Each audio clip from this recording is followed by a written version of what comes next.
Hello and welcome to my attempt at comedy. So this is my Instagram page, @xtheartof. I was sorry to plug it so early in the video, but it does make sense with what I'm about to say, and it was too good of an opportunity not to take. Also, I'm in the middle of my second annual Halloween series where I do like spooky and gory looks for the month of October. I'm pretty much posting every single day, so you're going to get a lot of content this month, so do go ahead and follow me if you don't already. Anyway, contrary to what my Instagram page might lead you to believe, I'm actually not a primary consumer of like beauty and lifestyle posts. Most of the time I actually spend browsing comedic content, so creators like Danny Gonzalez, Drew Gooden, Curtis Connor, Cody Ko, Ryan Trahan, Casey Alonso, the list goes on and on and on. But I never thought that I could do what they do because they're just so creative and witty, and I just thought I would stick to makeup and whatever this channel's gonna be until I saw this movie. I decided that if I didn't at least try my hand at doing some reviewing and commentary, then the world would never know about the villain who just wants his skin back, or the absolutely insane hick main character whose motive throughout the entire film is not to rescue the two women who get kidnapped, but to get his truck back. They stole my truck. The movie is called Big Trouble in Little China, and it is the epitome of 80s Hollywood trying their best to be diverse. Or actually their worst, because it's not that good. What is this? The movie came out in 1986, just 2 short years after The Karate Kid took the world by storm. I love The Karate Kid. I think it's very well done, teaches great lessons about like strength and perseverance, not to mention the many pop culture references that have come out of it. Wax on, wax off. My issue here is that I think Hollywood saw how successful incorporating like Asian culture and the martial arts was for The Karate Kid, and they wanted to emulate that. But the execution of this movie was lackluster, to say the least. Now, I'm all for incorporating like Chinese mythology and defense technique into media. I find it absolutely fascinating, although I'm not an expert in any way. But this movie is just so incredibly cheesy that I still can't decide whether they're making fun of the culture or just trying to portray it.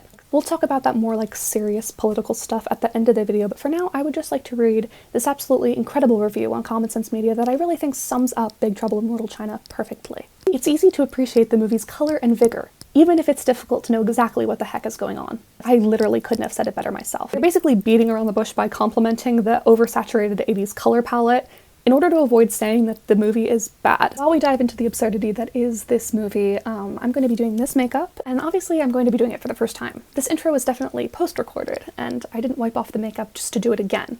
I would never do that. I will start by washing my face, and we will start with a flashback to where the San Francisco police are interrogating this guy named Egg about certain events that have happened. Oh yeah, his name is actually Egg. Egg Shen. You might recognize this actor from the movie Gremlins. He's the guy who owns the creepy store. People around Chinatown have been seeing this mysterious green fire, and clearly they have a lot of questions about it. Egg asks the patrolman if he believes in magic, and when he scoffs at him, we see this brilliant use of CGI. Now, the main part of the movie actually starts, as does my foundation routine. So in the first scene, we see the main character, who's played by Kurt Russell. His name is Jack, so I'll just call him Jack Russell. He's driving a big rig while giving this eloquent Shakespearean speech. Like I told my last wife, I says, honey, I never drive faster than I can see. Besides that, it's all in the reflexes. You just listen to the old Pork Chop Express and take his advice on a dark and stormy night, all right? When some wild-eyed 8-foot-tall maniac grabs your neck, taps the back of your favorite head up against our barroom wall, and he looks you crooked in the eye, and he asks you if you've paid your dues, well, you just stare that big sucker right back in the eye, and you remember what old Jack Burton always says at a time like that.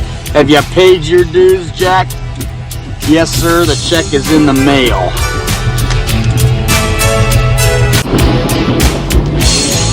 Obviously, I'm not saying that I've been everywhere and I've done everything, but I do know it's a pretty amazing planet we live on here. And a man would have to be some kind of fool to think we're all alone in this universe. Actually, I lied. It's not eloquent at all. It's just him rambling for like 5 minutes. I don't even know what he's really talking about. However, you do learn that Jack Russell works for a meat company with possibly the best business name I've ever heard, the Pork Chop Express. On this particular run, Jack Russell is headed to Chinatown in San Francisco to deliver a shipment, hence the name of the movie, Big Trouble in Little China, as opposed to like regular China. It definitely seems like he makes this run often because he's very friendly with the locals. He likes to gamble with them, specifically this guy named Wang. What'd he say, Wayne? All the other guys leave after Jack beats them at what I think is poker, and basically takes all of their money, and then it's just him and Wang who makes one final bet. If he can't chop a beer bottle clean in half with this knife that he produces from absolutely nowhere, This knife. he'll double Jack's winnings, which, you know, Jack, being the greedy fool that he is, accepts it. Even though that's such a specific bet, and why would you ever take it? Because clearly it's like a trick knife or something. But Wang's little stunt actually doesn't work, and he ends up looking like a fool, and Jack wins all the money. But Wang actually backs out of the deal. He says that he doesn't carry that kind of money on him, and with good reason, because apparently there's a lot of thugs and gangs around, which you'll see later. He does say that if Jack drives him to the airport so he can pick up his fiancée, who's coming in from the real China, will bring Jack back to his place and pay up. But he also makes this comment that's kind of important to what little plot this movie has, and that is that Mao Yin has green eyes. Beautiful green eye. See, only about 2% of the world population as a whole has green eyes, myself included. I'm kind of special. And it's even more rare among the Chinese population, so typically Chinese people do not have green eyes, and this is important to the movie, again, like I said. So at the airport, Jack meets this hot babe. Who is that? And if you've ever seen any 80s movie, like ever, you'll know that she's going to end up being the love interest after like 2 seconds of interaction. He tries to flirt with her, but he's really bad at it. You know what I say when it's Miller time? But just then, because there's apparently no security here, I know it's pre-9/11, but still there should be at least like some police officers or something there. This gang comes into the airport and kidnaps Mao Yin. So now the movie actually cuts back to a clip of Egg, who's that guy from the beginning, and we find out that he runs a tour service around Chinatown, second only to the Pork Chop Express in the hierarchy of food-themed business names. Egg Foo Young. Genius. Now we see that Jack and Wang have stumbled into the middle of a fight between two rival gangs, Chinese standoff. one of which is the group that kidnapped Mao Yin. This scene is... just watch.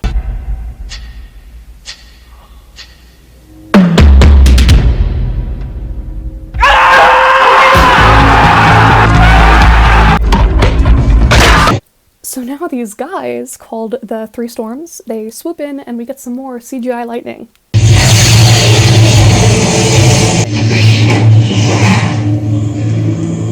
I think you'll all agree with me that the lampshade hats really tie the whole look together. Why are you dressed like that? Anyway, the Three Storms kidnap Mao Yang, and at this point you're probably thinking, they have like a several ton truck with them. Why not just run these guys over? They eventually do, but by then the fighting is already pretty much over. And Jack actually drives right through this ghost guy, and he's like freaked out by it, but that's going to be important later. The thugs end up stealing Jack's truck, and for the rest of the movie he's obsessed with getting it back. Where's my truck? He honestly sounds like one of those male country singers who sings about, like, you know, my truck and my beers. You ever seen that meme? It's like the female country singers, like Reba McEntire, Carrie Underwood, like they're all like more cutthroat and they're like, I'm gonna kill my husband. But the male country singers are all just about like drinking and driving your truck around, because apparently that's a symbol of male dominance in like the southern world. I don't know, I live in New Jersey. So now the girl from the airport from before, the hot babe who I said was going to be the love interest, is back. Her name is Gracie Law. Don't panic, it's only me, Gracie Law. And would you like to take a second to guess what her occupation is? I'll wait. You guessed it, she's a lawyer. She's a lawyer! I think the writing department actually just gave up by the time they got to her for naming characters, so they just were like, let's pick a random girl's name out of a hat, and then whatever she does for a living, we'll just tack that on the end. Gracie Law is the most annoying character in this entire movie, and that's saying something because all the characters are annoying. Look, you know me. I'm always poking my nose where it doesn't belong, and as a result, I admit it, this mix-up is my fault, sort of. The girl they kidnapped, they took over to the White Tigers for a quick sale. Who was she? So basically, if you weren't following what she's saying, the White Tigers are a human trafficking group, and they think that the street gang brought Mao Yin there because she has green eyes, so she'll be like more valuable to the clientele. So they send Jack to poke around and try to find where they're hiding Mao Yin, and they make him wear this costume for some reason, even though no one there actually knows him. Henry Swanson's my name, and excitement's my game. Remember the lampshade guys from earlier? Yeah, they swoop in just as Jack is about to rescue Mao Yin and take her to a second, more secure location because the first two were too easy to find, I guess. So back at the restaurant, I forgot to mention that Wang and his uncle run a restaurant in the middle of Chinatown. Back at the restaurant, which is basically like their meeting place, like their secret little hangout spot, they start discussing the villain of the film, who is quite possibly the best villain ever conceived. So his name is David Lopan, and he is actually the ghost guy that Jack ran over with his big rig. Lopan is, well, I'm going to allow a minor character who is barely in the movie to introduce him in a very scripted way. Lopan, that's chairman of the National Orient Bank, calling import-export trading so reclusive that no one's even laid eyes on this guy in years? In response to that, Jack voices what we've all been thinking. Who the hell are you anyway? Imagine if, like, all bad guys' backstories were written that way. Like in Harry Potter, that would absolutely ruin the plot of all 7 books. It'd be over in, like, a chapter. So, who gave me the scar? Lord Voldemort, Harry. You mean the Lord Voldemort who was born from the effects of a love potion that Marope Gaunt put on Tom Riddle Sr., and who was orphaned and then created the Chamber of Secrets into Hogwarts bathroom with a big snake that can turn people to stone, and then split his soul into 7 pieces so he could never die? That Lord Voldemort?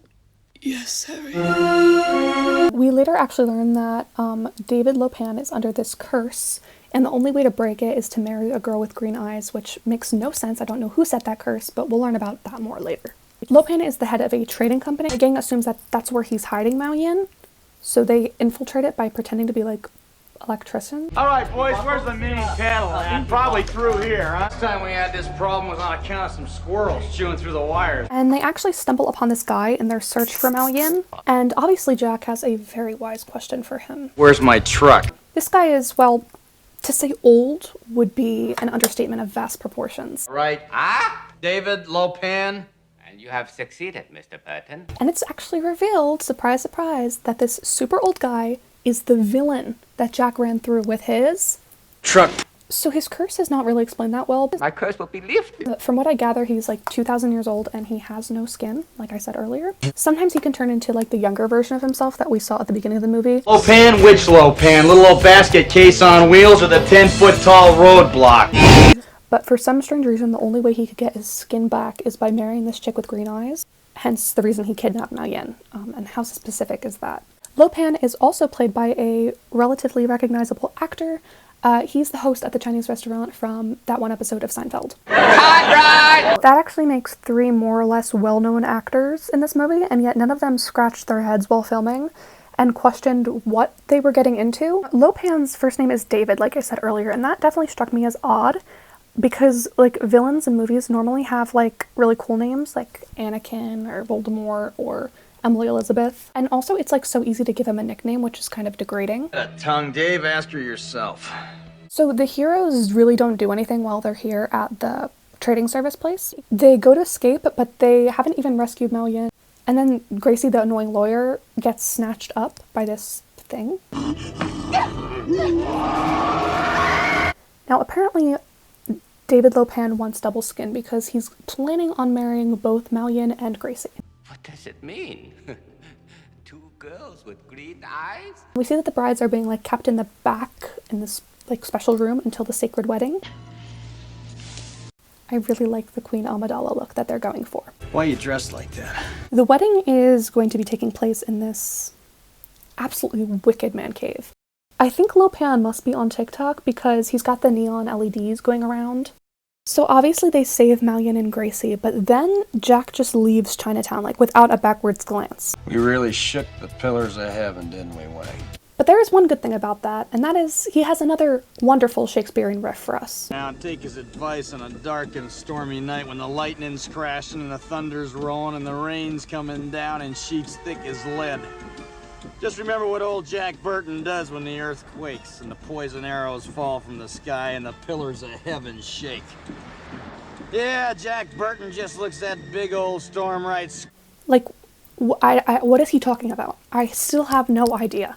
Shut up, Mr. Burton. In conclusion, this movie is an absolute roller coaster. Many unanswerable questions. The fact that someone wrote this script and then had it approved and then went on with filming it with like pretty recognizable actors is just insane to me. As I said earlier, I do think that this movie is just a blatant attempt to recreate even half of the Karate Kid's success. I wouldn't really have a problem with that except for the way that the Chinese culture is portrayed in this. Any of them savvy English? And I'm not going to talk as an expert on this because obviously I'm not Chinese and I don't know a ton about the culture, but I just, from watching it, I just got a weird vibe. Like, I don't understand why they chose to portray the characters the way they did. Obviously the protagonist is white, which you're gonna have a movie called Big Trouble in Little China, you would think that maybe you would want the protagonist, not just the sidekick, to be Asian, but who knows? There's a really fantastic Tumblr post that I have saved on my iPhone to reopen and marvel at from time to time. Can you imagine if people talked about Catholicism in the way that they talked about, like, indigenous people's religions? Girl in horror movie holding a book open. According to legend, a mob tortured a half-man, half-god and nailed him to a wooden cross. But days later, on this very night, they found he had clawed his way out of the grave. Now those who believe lie in wait for him to rise again. To honor him, they have weekly gatherings where they chant and sing, and at the end of it, they eat his flesh and blood. Girl's friend. Wow, that's so creepy. Horror movie jock. It's only a myth, don't worry. And it says at the bottom, I love this fact that it is insinuating that Jesus is going to try and kill these kids. But it's kind of the same thing with this. Like, when you look at this post, it does sound kind of creepy, but that is Catholicism. And that is part of a lot of Americans' belief system, including myself, is that, you know, about Jesus' resurrection and everything. But it's kind of the same thing with this movie. Though this isn't a horror film and the culture in question is Chinese rather than Native American, the movie essentially treats the mythology as ridiculous and juvenile. A lot of these legends are really beautiful, but by portraying them as, like, campy antagonism, I think that a lot of people who watched the movie will get the wrong impression of them. So what is this, Chinese or something? What do you say, Wayne? In English? I would probably compare this movie to one that has always disturbed me, and hear me out as to the reason why. And that is Indiana Jones and the Temple of Doom. And it's specifically because of this scene. It always freaked me out as a kid, and since the villains are Indian people made to seem like barbaric and cultish, I would definitely say that this is a form of racism in many ways. Similarly, Big Trouble in Little China, I personally think, displays the idea of Chinese sorcery as foolish crackpot rather than the art that Chinese people believe it to be. That's as much of a tangent as I'm going to go on today, but hopefully you've gotten at least some insight as to why I finally decided to start doing commentary on my YouTube channel, solely because of this movie. It was just too wild not to share. Maniacs. I want to see that disgusting flesh peddler David Lopan in person.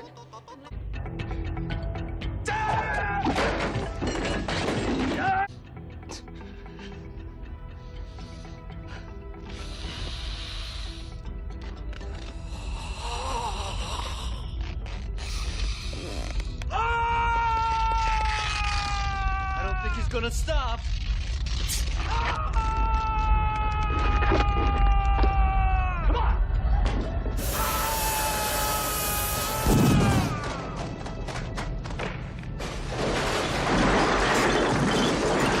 God, no. Please, what is that? Don't tell me.